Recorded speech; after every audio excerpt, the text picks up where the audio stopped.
মা কাকে বলা হয়? যেই মায়ের পদতলে জান্নাত আমার নবী বলেছে। হযরতে মালিক বিন দিনার রাদিয়াল্লাহু তাআলা আনহু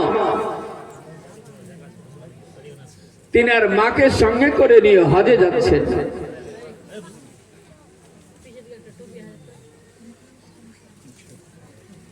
মক্কা নগরে হাঁটতে আরম্ভ করলেন। হাঁটতে হাঁটতে যখন ওনার সামনে কাবা ঘর পড়ে গেল, হযরত মালিক বিন দিনার রাদিয়াল্লাহু তাআলা আনহু চট করে যেন তার মায়ের দিকে ঘুরে গেলেন। দৌড়তে দৌড়তে এসে হযরতে মালিক বিন দিনার রাদিয়াল্লাহু তাআলা আনহুর আম্মা জান বলেন, বেটা তোমার সামনে কাবা ঘর রয়েছে, তোমার সামনে কাবা ঘরে সুবহানাল্লাহ জয়েন করে দেওয়া হাজরে আসওয়াদ পাথর রয়েছে। ওই হাজরে আসওয়াদ পাথর কে একবার যদি কোনো ব্যক্তি চুম্বন করে নেয় তাহলে তার জিন্দেগির সমস্ত গুনাহগুলোকে শোষণ করে নেয়। ওই কাবা ঘরে তাওয়াফ করার জন্য এসেছো, হে হযরতে মালিক বিন দিনার, ওই কাবা ঘরে চুম্বন না দিয়ে তুমি আমার কদমে কেন চুম্বন দিলে? বলে হযরতে মালিক বিন দিনার রাদিয়াল্লাহু তাআলা আনহু বলে, আম্মা জান আপনি বুঝতে পারবেন না, আমার নবী হুজুর সরকারে মদিনা আহমদ মুস্তাফা মুহাম্মদ মুস্তাফা সাল্লাল্লাহু তাআলা আলাইহি ওয়াসাল্লাম বলেছেন, মায়ের পদতলে জান্নাত রয়েছে। হে হযরতে মালিক বিন দিনার বলতে লাগলেন, আম্মা ওই হাজরে আসওয়াদকে পাথরকে জান্নাতের সঙ্গে তুলনা করা হয়নি, ওই কাবা ঘরকে জান্নাতের সঙ্গে তুলনা করা হয়নি। হে আম্মা জান, যদি তোমার কদমে আমি চুম্বনটা দিয়ে দিই, আমার নবী বলেন সেই চুম্বনটা জান্নাতে দেওয়া হয়ে যাবে। আল্লাহু আকবার, ইয়া রাসূলুল্লাহ, ইয়া জিন্দাবাদ, জিন্দাবাদ, জিন্দাবাদ, সুবহানাল্লাহ, ইয়া রাসূলুল্লাহ। হযরতে মালিক বিন দিনার রাদিয়াল্লাহু তাআলা আনহু মক্কা নগরে কাবা শরীফের তাওয়াফ করে কাবা শরীফের গিলাফ ধরে আল্লাহর কাছে ফরিয়াদ করেন, হে আল্লাহ, হে মালিক ও মাওলা, এই বছর যতজন হাজী হজ করতে এসেছে সবার যদি আল্লাহ তুমি হজ কবুল করেছো আলহামদুলিল্লাহ, আর এমন কোন ব্যক্তি যদি থাকে তার হজ যদি কবুল না হয়েছে, হে আল্লাহ তার দর্শন আমাকে করান। হযরতে মালিক বিন দিনার রাদিয়াল্লাহু তাআলা আনহু ফরিয়াদ করে ঘুমিয়ে গেলেন। আল্লাহ তাবারাক ওয়া তাআলা গায়বী আওয়াজ দিয়ে বলেন, হে মালিক বিন দিনার, এই বছর যতজন হাজী এসেছে হজ করার জন্য সবার হজ কবুল করা হয়েছে, একমাত্র মুহাম্মদ ইবনে হারুনের পুত্র মুহাম্মদের হজ কবুল হয়নি। হযরতে মালিক বিন দিনার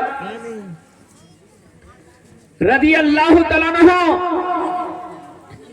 বলছেন, হে আল্লাহ, ওই মুহাম্মদ ইবনে হারুন ও কোথাকার, বাড়ি কোথায়, তার আমি দর্শন করব। হে আল্লাহ, কিসের কারণে তার হজ কবুল হয়নি? আল্লাহ তাবারাক ওয়া তাআলা বলেন, হে হযরতে মালিক বিন দিনার, ওর বাড়ি হচ্ছে বালখ দেশে, আর এই জায়গাতে যেন পায়ে হেঁটে হজ করার জন্য এসেছে। হযরতে মালিক বিন দিনার রাদিয়াল্লাহু তাআলা আনহু এইবার ওই মুহাম্মদ ইবনে হারুনকে খুঁজতে লাগলেন, কোথায় তার বাসা, কোথায় তার খিমা। এখন তো দেখা গেল সুবহানাল্লাহ মক্কা নগরে বড় বড় বিল্ডিং, 10 তলা 20 তলা 30 তলা বিল্ডিং রয়েছে, কিন্তু সুবহানাল্লাহ সেই জামানায় বিল্ডিং ছিল না, সেই জামানায় যেন খিমা রয়েছিল। ওই খিমা তালাশ করতে লাগলো যে তোমাদের মধ্যে কেউ মুহাম্মদ ইবনে হারুন আছে। এই খুঁজতে খুঁজতে সারাদিন মার লেগে গেল, কয়েকদিন কেটে গেল, মুহাম্মদ ইবনে হারুনের খোঁজ পাওয়া গেল না। খুঁজতে খুঁজতে এক জায়গাতে গিয়ে পৌঁছলেন, বলে হ্যাঁ এই খিমাতে মুহাম্মদ ইবনে হারুন আছে, কিন্তু এই জায়গাতে তাকে পাওয়া যাবে না। আপনি এই পাহাড়ের উপরে উঠে যান, আর এই পাহাড়ের উপরে ওই মুহাম্মদ ইবনে হারুন আল্লাহর ইবাদত বন্দেগীতে রত থাকে। জানি না আপনার সঙ্গে তার কথাবার্তা হবে কি হবে না। ও সালাম ফিরায়, আবার নিয়ত করে নেয়, আবার সালাম ফিরায় নামাজের জন্য। বলে তার আমি দর্শন করব। বলে আপনাকে পাহাড়ের চূড়ায় উঠতে হবে। বলে আরো তো কেউ হতে পারে। তো মুহাম্মদ ইবনে হারুন যার সঙ্গে আমি দর্শন করার জন্য এসেছি, আমি কি করে বুঝবো যে এটাই সে? বলে মুহাম্মদ ইবনে হারুন ওই হবে যার এই ডান হস্তটা যেন কাঁধায় জিঞ্জির দিয়ে বাঁধা রয়েছে, এক হাতে নিয়ত করে, এক হাতে আল্লাহর কাছে ফরিয়াদ করেন। আপনি চলে যান, তার নাম হচ্ছে মুহাম্মদ ইবনে হারুন। হযরতে মালিক বিন দিনার রাদিয়াল্লাহু তাআলা আনহু ওই পাহাড়ে উঠতে উঠতে যারা ওই পাহাড়ের চূড়ায় ওঠার পরে বলতে লাগলেন, ওই জায়গাতে গিয়ে দাঁড়িয়ে রয়েছেন, সালাম ফিরায়, আবার নিয়ত করে নাই, আবার সালাম ফিরিয়ে দেয়, আবার নামাজের জন্য নিয়ত করে নাই। এই করতে করতে যখন সারা রাত পার হয়ে গেল, হযরতে মালিক বিন দিনার রাদিয়াল্লাহু তাআলা আনহু সুবহানাল্লাহ দাঁড়িয়ে রয়েছে। এইবার যখন ফজরের আজানের সময় হয়ে গেল, এইবার ওই সারা রাত নফল ইবাদত তাহাজ্জুদ নামাজ পড়তে পড়তে এবার ফজরের নামাজ আদায় করবেন। ওই জায়গাতে দেখছেন হযরতে মালিক বিন দিনার দাঁড়িয়ে রয়েছেন। ইনি যখন সালাম ফিরিয়ে কমপ্লিট করলেন, হযরতে মালিক বিন দিনার রাদিয়াল্লাহু তাআলা আনহু বলছেন, আসসালামু আলাইকুম ইয়া মুহাম্মদ ইবনে হারুন। মুহাম্মদ ইবনে হারুন বলছেন, ওয়া আলাইকুম আসসালাম ইয়া মালিক বিন দিনার। হযরতে মালিক বিন দিনার ইনি তো নামটা আল্লাহর কাছ থেকে জেনেছিলেন। হযরতে মালিক বিন দিনার বলছেন, হে মুহাম্মদ ইবনে হারুন, আমি তো তোমার নাম আল্লাহর নিকট হইতে জেনেছি, কিন্তু তুমি আমার নামটা কি করে জানলে?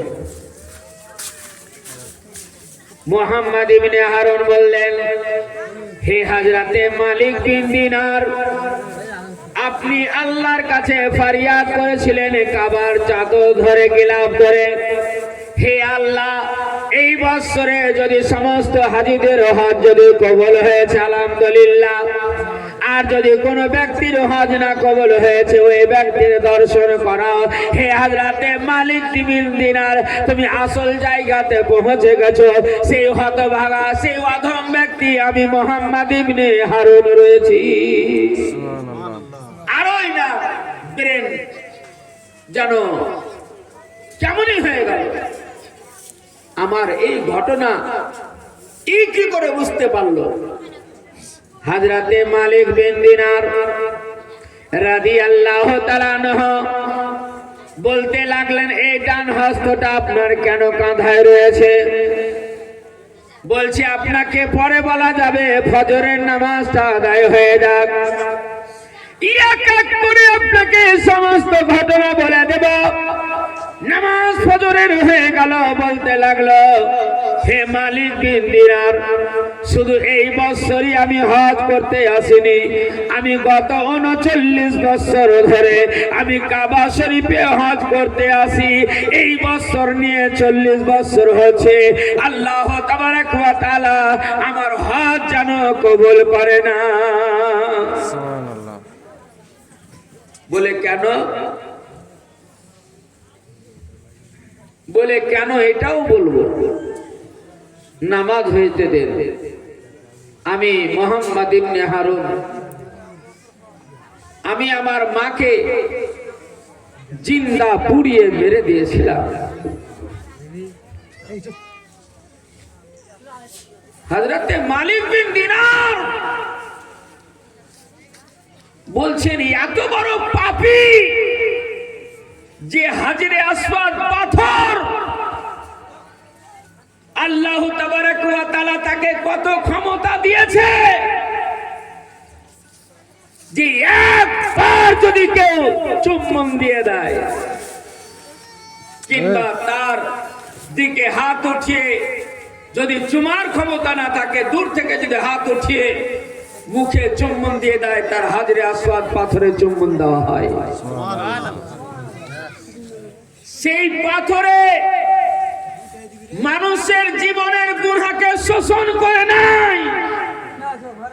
হে মুহাম্মদ ইবনে হারুন, তুমি না জানি কত বড় পাপী হয়েছো যে তোমার গুনাহ সে হাজরে আসওয়াদ পাথর তোমার গুনাহকে শোষণ করতে পারেনি। মালিক বিন দিনার যখন এই কথা বললেন, মুহাম্মদ ইবনে হারুন দুই চোরাই হযরতে মালিক বিন দিনারকে মুহাম্মদ ইবনে হারুন বলেন, যখন আমার 6 বছর বয়স, তখন আমার আব্বা ইন্তেকাল করে গেছিলেন। ইন্না লিল্লাহি ওয়া ইন্না ইলাইহি রাজিউন। আমার মা একজন নেক পারসা, পরেশগার, মুত্তাকি, নামাজি। আমার মা আমাকে কোলে করে নিয়ে আমার চাচাদের বাড়ি গেল। যেই মুহাম্মদ ইবনে হারুন, হারুনের পুত্র মুহাম্মাদের আব্বা ইন্তেকাল করে গেছেন, তাই আপনার বাড়ি আমি এই বাচ্চাটাকে নিয়ে এসেছি। আমি যুবতী মহিলা, আমাকে এই বাড়িতে ঠাঁই দেন, জায়গা দেন। আপনাদের ঝাড়ু ঝাঁটা দিব, আপনাদের থালি মাজব, আমাকে দুটা খাবারের ব্যবস্থা করে দেন। আমার মাকে আমার চাচারা জায়গা দিল না। আমার মা নিজের বাবার বাড়ি গেল, অর্থাৎ আমার নানা নানির বাড়ি গেল। আমার মামাদেরকে বলল যে ভাই, আমি বড় অভাবী, আমার স্বামী হারা, আমি একজন যুবতী মহিলা, তোমরা আমাকে জায়গা দাও, তোমাদের কাজ কাম করব, এক মুঠো ভাত আমাকে আর আমার এই বাচ্চাটাকে দিবে। আমার মাকে আমার মামারাও জায়গা দিল না। সেই মা একটা ঝুপড়ি ঘর করে, আমার মা আমাকে নিয়ে বসবাস করি। কাউরে ঝাড়ু ঝাঁটা দিয়ে, হাঁড়ি থালি মেজে, সন্ধ্যায় খাবার নিয়ে এসে মা আমাকে খাওয়ায় আর নিজেও খায়। এই গ্রামের একজন দস্যু আমার রূপ দেখে, আমার জওয়ানি দেখে আমার ঘরে হামলা করে। আমার মা কোন রকম কোলে করে নিয়ে, আকাশ থেকে পানি পড়ে, আকাশের বিজলি কড়কড় কড়কড় করে আওয়াজ দেয়, মা আমার ইজ্জত, মায়ের ইজ্জতকে বাঁচাবার জন্য মা। অন্যদিক ফুটা করে জঙ্গলের দিক বেরিয়ে গেল মা আমার, আমাকে বুকে করে নিয়ে। কি হলো? মা আমার আমাকে বুকে করে নিয়ে জঙ্গলে গেল। জঙ্গলে গাছের নিচে চারিদিক থেকে পানি, মা আমার বুকে, মায়ের পিঠে পানি ছুঁয়ে যায়। মা আমাকে এত কষ্ট করে বড় করলো, কোন রকম আমি কাজ কাম করতে লাগলাম। আমাকে আল্লাহ এত বড় পয়সাওয়ালা বানালো যে আমি এলাকার সর্দার হলাম, বিচারক হলাম। মুহাম্মদ ইবনে হারুন বলে, হে মালিক বিন দিনার রাদিয়াল্লাহু তাআলা আনহু, ওই জামানায় আরেকজন বাবা মানুষের বাড়িতে ওই দস্যু বদমাশেরা যেন হামলা করেছিল। তখন ওই মহিলা নিজের ইজ্জতকে বাঁচানোর জন্য অন্য জায়গা পালিয়ে যাওয়ার পরে ওই সমস্ত বদমাশেদের উপরে যেন বিচার ডাকলো। ওই ভদ্র মহিলা আমার মায়ের কাছে এসে সর্বপ্রথমে জানালো, হে বোন, তোমার উপরে যারা হামলা করার জন্য এসেছিল তারাও আমার উপরে যেন হামলা করেছে। আমি কোন রকম পালিয়ে গিয়ে আমার ইজ্জতকে আমি রক্ষা করেছি। ফলে আপনার ছেলে সর্দার রয়েছে, মরল রয়েছে, আমার বিচারটা যেন সঠিক করে দেয়, আমার ইজ্জত যেন তোমার সন্তান বাঁচিয়ে নেয়। তার মা বলতে লাগলো, মুহাম্মদ ইবনে হারুন, তোমাকে বাবা আমি একটা কথা বলবো, আজকে নাকি তুমি বিচার করবে। ফলে ওই সমস্ত বদমাশ আমার সন্দেহ যে ওরাই আমার উপরে, ছোট তুমি ছিলে, হামলা করেছিল। আজ তুমি শাসক, তুমি মরল। এই বাচ্চা চুপ, একটাও কথা বলবি না, এত কেন করে যেত?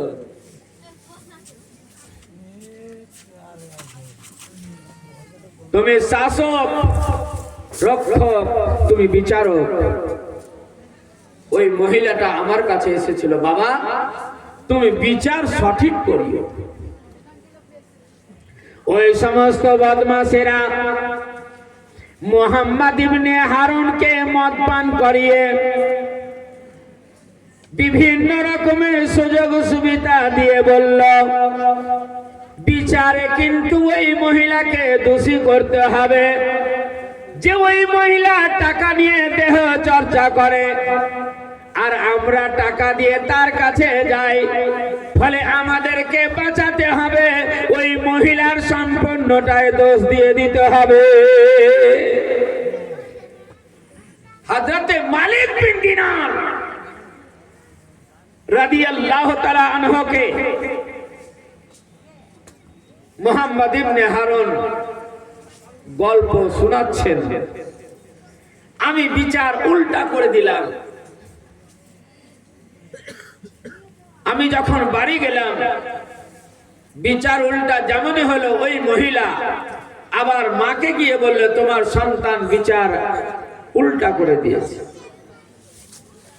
আমার মা চরিত্রবান, আমার মা একজন পরেশগারী, একজন নামাজি মহিলা।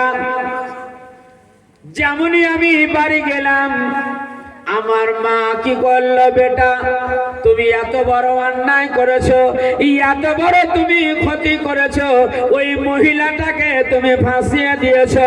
আমার মা উঠিয়ে একটা মাচা আমার গালে মারলো। আমি আমি রাগ বরদাস্ত না করতে পেরে আমি করলাম কি, আমার মাকে যেন সুবহানাল্লাহ পিটিয়ে পিটিয়ে মেরে জ্বলন্ত আগুনে আমি পুড়িয়ে মেরে দিয়েছি। আমার স্ত্রী বহু চেষ্টা করেছিল আমার মাকে বাঁচাবার। যখন আমার মাকে পুড়িয়ে মেরে দিয়েছিলাম, আমার স্ত্রী আমার মাকে একটা কাপড় দিয়ে একটা ঘরে ঢেকে রাখলো। আমার নিশা যখন ছুটলো,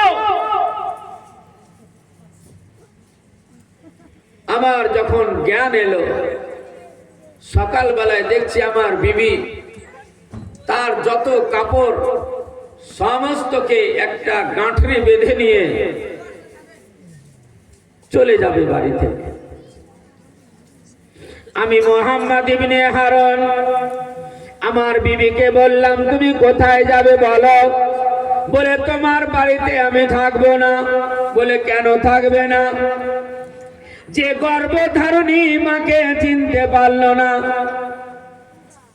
যে 10 মাস 10 দিন গর্ভে রাখলো, যে 2 থেকে 2.5 বছর ধরে নিজের দুধ পান করালো, ওই মাকে যে চিনতে পারলো না, মাকে জিন্দা পুড়িয়ে মেরে দিল। আমি তো তোমার বিবি, আমি অর্ধাঙ্গিনী, আমার কি দাম রয়েছে যে তুমি আমাকে মারবে না? বলে, না না, আমি কখনো আমার মাকে পুড়িয়ে মারতে পারি না। বলে, চলো তোমাকে দেখাই, তোমার মা পুড়ে শেষ হয়ে গেছে। হযরতে মালিক বিন দিনার রাদিয়াল্লাহু তাআলা আনহু শুনছেন, আর উনারও 2 চোখে পানি বহে যায়। হযরতে মুহাম্মদ ইবনে হারুন বলছেন, হে মালিক বিন দিনার, যখন আমার মায়ের লাশকে দেখলাম, তখন আমি অনুভব করলাম যে আমার একমাত্র ক্ষতিকর হচ্ছে মদ। এই মদ পান করে আমি মাকে চিনতে পারলাম না, আমার বিবিকে চিনতে পারলাম না। হযরতে মালিক বিন দিনার রাদিয়াল্লাহু তাআলা আনহুকে বলেন, সেই দিন থেকে আমি মদ পান করা ত্যাগ করলাম। যেই হাত দিয়ে আমি মাকে পিটিয়ে মেরেছিলাম, সেই হাতকে আমি একটা কুড়ালি দিয়ে ওই হাতকে কেটে শুধুমাত্র মাংসে চামে লাগা রয়েছে, হাড় তার কাছ থেকে জুদা। এই কাঁধায় জিঞ্জির দিয়ে বেঁধে রেখেছি। আজ থেকে নিয়ে 40 বছর পর্যন্ত আমি হজ করি, হজ আল্লাহর দরবারে কবুল হয় না।